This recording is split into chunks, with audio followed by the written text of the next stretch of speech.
Umpama ada satu yayasan atau masjid atau anak yatim atau duafa membutuhkan dana. Sementara di tempat lain orang tua kita juga membutuhkan uluran tangan. Kemana sebaiknya kita dulukan Pak Ustadz? Yang pertama, mana yang paling membutuhkan itu dulu.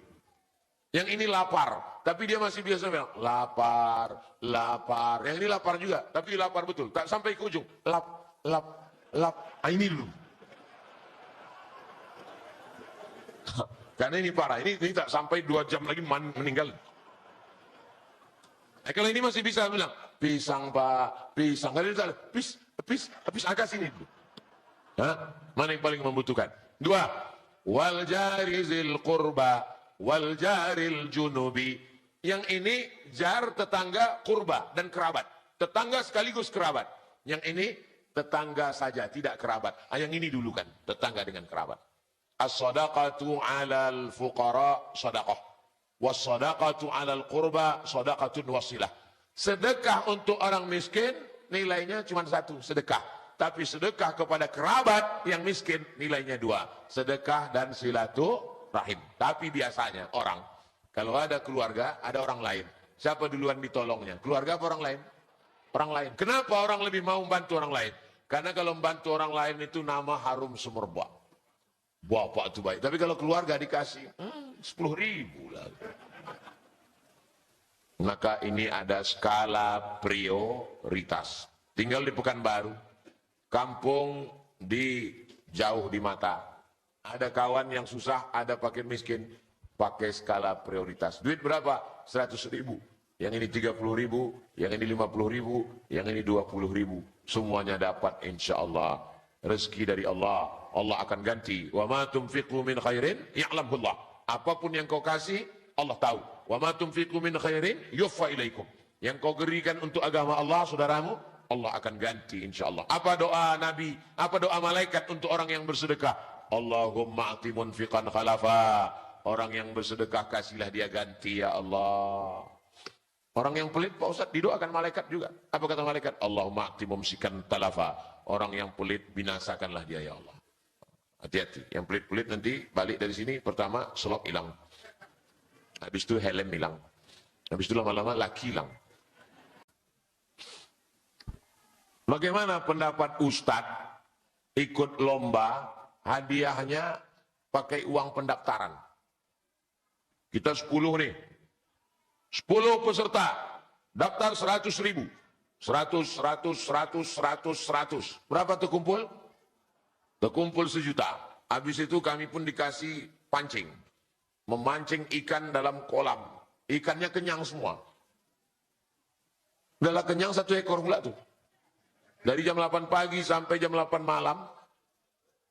Di kulum-kulumnya aja cacing tuh. Sampai akhirnya tersangkut juga. Yang dapat cuma 1 orang. Akhirnya diumumkan 8 malam. Pemenang juara pancing, Bapak Abdul Somad. Menang saya. Berapa saya dapat untung? 900.000. Karena saya bayar pendaftaran 100. Maka itu adalah judi. Duit judi. Jadi kalau mau duit pendaftaran itu untuk operasional. Untuk makan, untuk tenda, untuk sewa sound, untuk yang lain-lain. Hadiahnya pakai sponsor. Itu kalau mau keluar dari judi. Saya bukan melarang buat perayaan, silakan. Tapi jangan itu dijadikan sebagai hadiah karena terjerumus dalam judi. Jelas? Yang lalu-lalu apa boleh buat? Mudah-mudahan Allah mengampuni. Yang akan datang 17 Agustus menyambut tahun baru, Maulid Nabi, Isra Mi'raj, hadiahnya dari sponsor-sponsor. Banyak nih sponsor-sponsor ini, macam-macam. Dari keripik, dari kerupuk. Assalamualaikum warahmatullahi wabarakatuh Pak Ustadz. Waalaikumsalam warahmatullahi wabarakatuh. Di mana letaknya ilmu? Ada yang membilang di sini. Ada yang bilang di sini. Ikhtilaf mereka.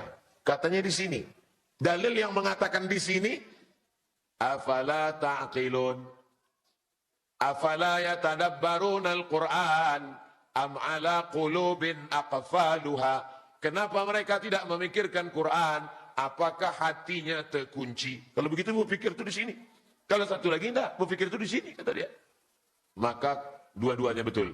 Karena berawal darah itu dari sini, menyembur naik ke sini. Dari otak ini baru turun ke mata, dari otak turun ke telinga, dari otak turun ke tangan, dari otak turun ke kaki. Maka kalau bermasalah di otak, masalah yang lain. Apa namanya? Stroke ringan. Orang kalau sudah stroke, kena yang lain. Mudah-mudahan kita sehat walafiat. Dari jantung, naik ke otak. Otak berpikir, otak memerintahkan mata. Kata otak, tengok itu, ada anak gadis lewat. Kalau otak itu jahat, kalau otak itu baik, jangan. Di mana letak ilmu? Dari sini naik ke sini. Kenapa kita kadang-kadang lupa dan kadang-kadang ingat?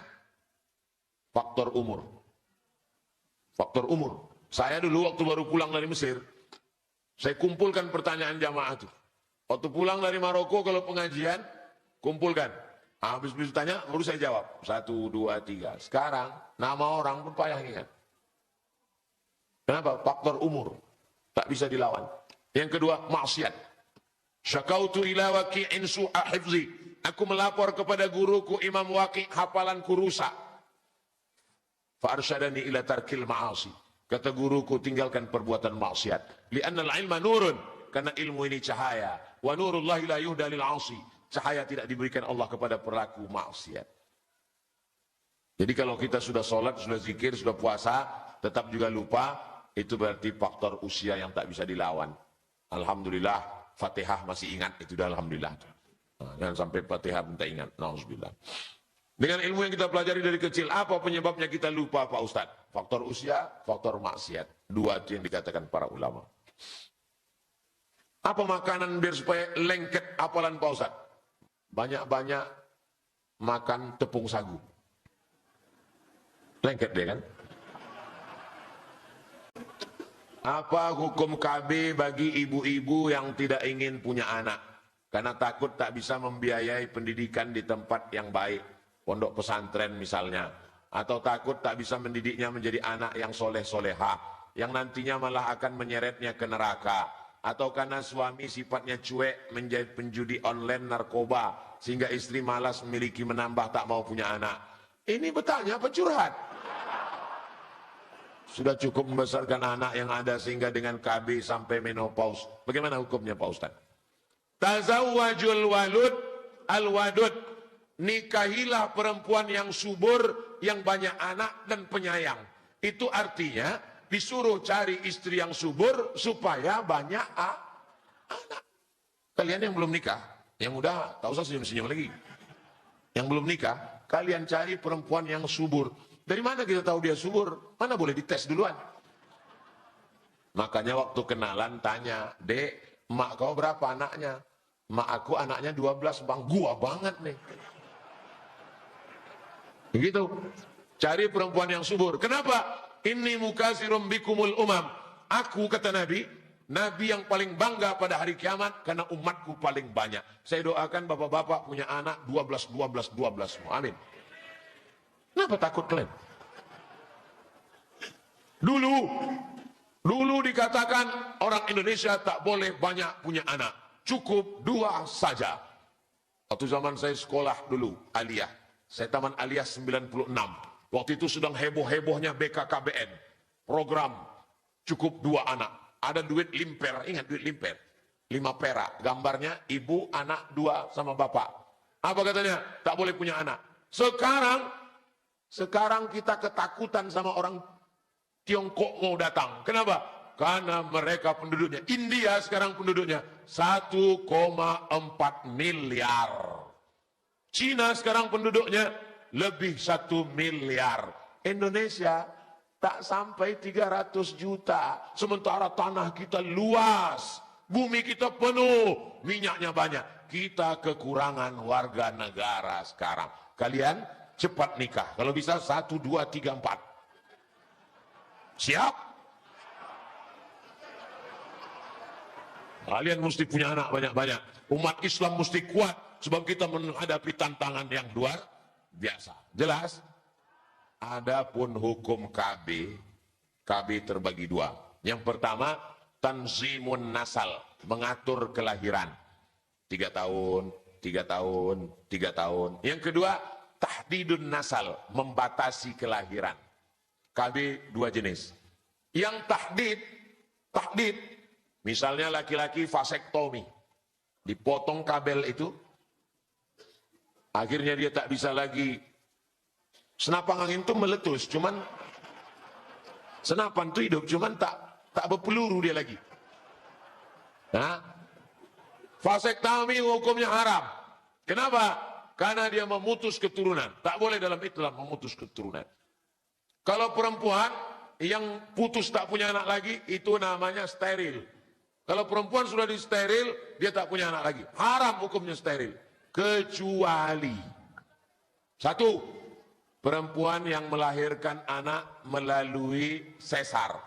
1, 2, 3. Kata dokter tak boleh lagi ibu, karena ibu udah sesar. Kalau ibu melahirkan lagi, perut ibu terbuka tak tertutup-tutup lagi. Pilihannya 2, antara mati atau steril, maka boleh steril dalam keadaan darurat tingkat tinggi. Atau dia kena penyakit diabetes akut, gulanya tinggi. Kata dokter, ibu tak boleh hamil. Karena kalau ibu hamil, gula ibu makin naik, pas melahirkan ibu bisa mati. Ditanya suaminya, Pak, gimana ibu nih kalau mati? Ya nggak apa-apa, kata suaminya. Ibu tak boleh hamil. Karena kalau ibu hamil nanti mati. Mimdate mata ya bawati. Tak boleh. Vasektomi laki-laki haram tanpa sebab. Perempuan kalau dia steril tak boleh tanpa sebab. Yang boleh itu adalah tanzimun nasal, pengaturan. 3 tahun, 3 tahun, 3 tahun. Tapi alat-alatnya itu ada yang memudaratkan. Ibu makan pil, ibu disuntik, akhirnya mohon maaf, siklus menstruasi tak teratur. Darahnya tertahan di dalam. Darah kotor itu mesti dibuang tiap bulan. Karena disuntik, karena dimakan, tertahan dia di dalam. Berubah menjadi kanker, menggumpal di dalam.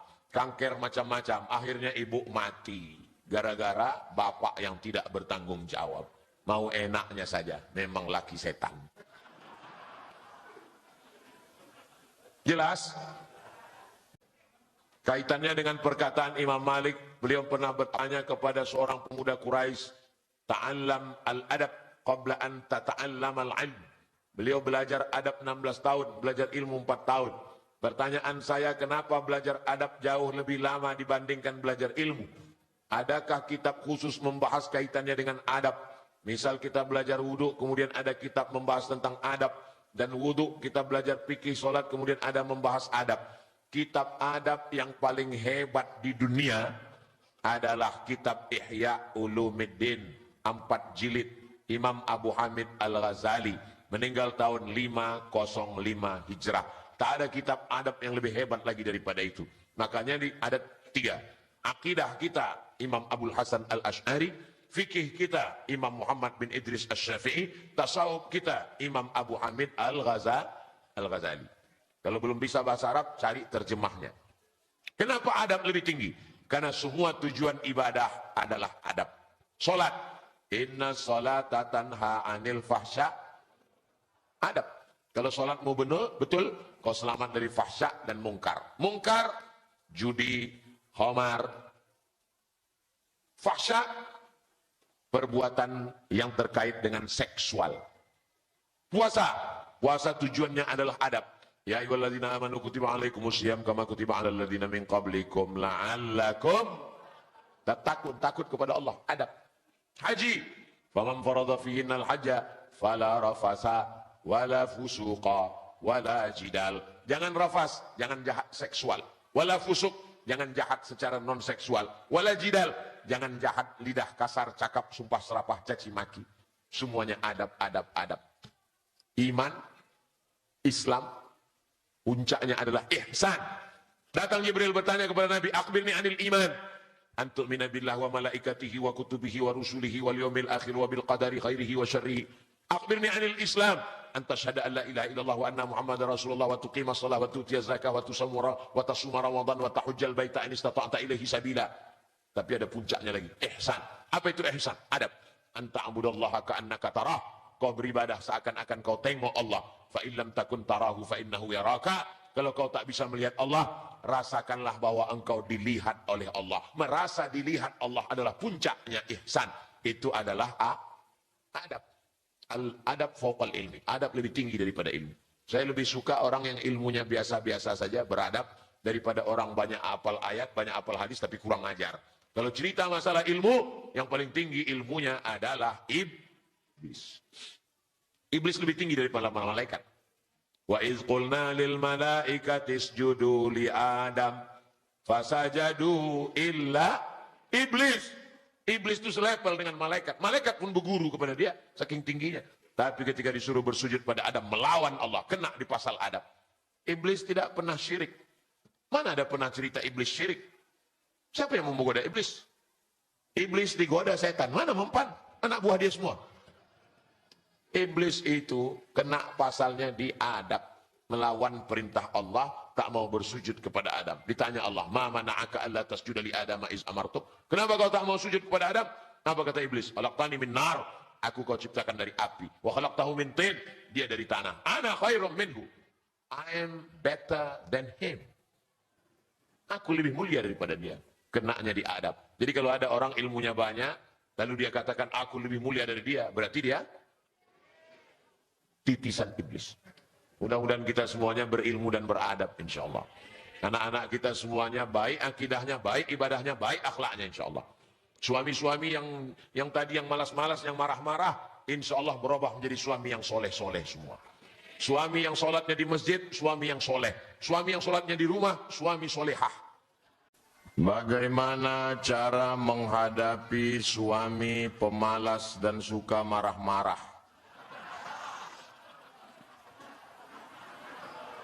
Kok bisa ibu nikah sama dia? Itu namanya percaya kepada takdir baik dan takdir buruk. Dia dapat istri solihah ibu, itu takdir baik. Ibu dapat dia, itu takdir. Tak ada saya bilang gitu. Wahai para suami-suami dan para calon suami, ar-rijalu qawwamuna 'alan nisa. Laki-laki itu pemimpin bagi perempuan. Maka kalian mesti semangat mencari rezeki. Rahimallahu mra'an. Allah merahmati seorang suami, ayqaza zaujahu, yang membangunkan istrinya. Suami lebih dulu bangun malam daripada istrinya. Dibangunkannya istrinya untuk sholat tahajud, untuk bersiap-siap. Bukan istri yang membangunkan suami. Bukan istri yang mengajak suami sholat. Suami yang menjadi pemimpin kepala rumah tangga. Ya ayyuhalladzina amanu, hai suami-suami, hai laki-laki, qu anfusakum, jaga dirimu, wa ahlikum, istrimu, nara, dari api neraka. Laki-laki dikasih harta warisan 2 kali bagian perempuan. Karena laki-laki menanggung nafkah, laki-laki menanggung mahar, laki-laki punya tanggung jawab yang besar. Kalian anak laki-laki, jangan kalian ikut bapak nih. Jadi kalau udah begini macam mana Pak Ustadz? Maka ibu panggil wali ibu. Wali ibu ada 6. Ayah, atuk, abang, adik, abang ayah, adik ayah. Panggil wali yang 6 nih. Syukur-syukur kalau di antara wali itu ada polisi, ada tentara. Suruh orang itu bawa pistol. Nah, baru bangunkan laki yang malas-malas marah-marah tadi. Nah, dudukkan dia. Laki malas pemarah. Apa mau kau? Nah, suruh dia tanya apa. Berubah. Jangan ibu hadapi sendiri. Kalian wahai perempuan, jangan menghadapi suami sendirian. Kalau dia bilang kau jangan mengadu ke keluargamu, ini kita, jangan ada intervensi orang lain. Dia mau melemahkanmu. Kau menjaga anak, mengandung, menyusui, mencari nafkah, menghadapi dia marah-marah lagi, menghadapi dia malas lagi, stres nanti ibu lama-lama. Betul bu? Tengok. Kalian perempuan dimuliakan Allah. Kalian tidak ada kewajiban apa-apa. Yang memasak, yang menyiapkan makanan, yang mencucikan pakaian, itu mestinya suami kalian. Kalau dia kaya, disiapkannya pembantu untuk memasak, disiapkannya pembantu untuk mencuci. Menyusukan anak pun tidak kewajiban kalian. Di zaman Nabi, perempuan itu tidak menyusukan anak. Ada perempuan yang khusus dibayar oleh suami untuk menyusukan anak. Makanya Nabi Muhammad SAW, ibu susunya yang pertama Suwaibah al-Aslamiyah, yang kedua Halimatus Sa'diyah. Laki-laki di Indonesia bukan main beruntung luar biasa. Anaknya disusukan istrinya. Ada istrinya tak ada air susu, disusukan kambing. Suami punya tanggung jawab yang besar di hadapan Allah Subhanahu wa taala. Kullukum ra'in. Setiap kalian laki-laki adalah pemimpin. Wa kullukum mas'ulun ar ra'iyati. Kalian akan diminta tanggung jawab di hadapan Allah Subhanahu wa taala. Jadi tak bisa sekedar nyanyi-nyanyi. Ini sekarang banyak kalau ngadu ke ustadz, "Ustadz, suami saya marah-marah." Ibu nyanyi aja, "Abang jangan marah-marah, nanti abang cepat mati." Tak bisa, mesti ada tindakan hukum. Makanya untuk menyelamatkan perempuan Indonesia dari suami yang semena-mena, selesai akad nikah, seorang istri disuruh membaca sirat ta'liq. Buka handphone, habis waktu dah. Tulis di situ sirat ta'liq. Ini perempuan ini kalau tak diingatkan dia tak tahu ini.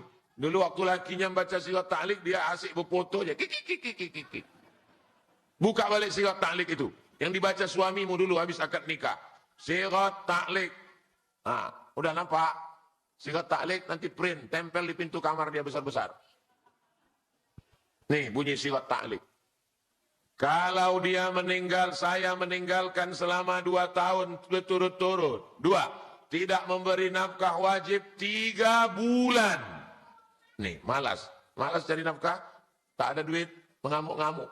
3 bulan tak kau kasih dia nafkah, Pak.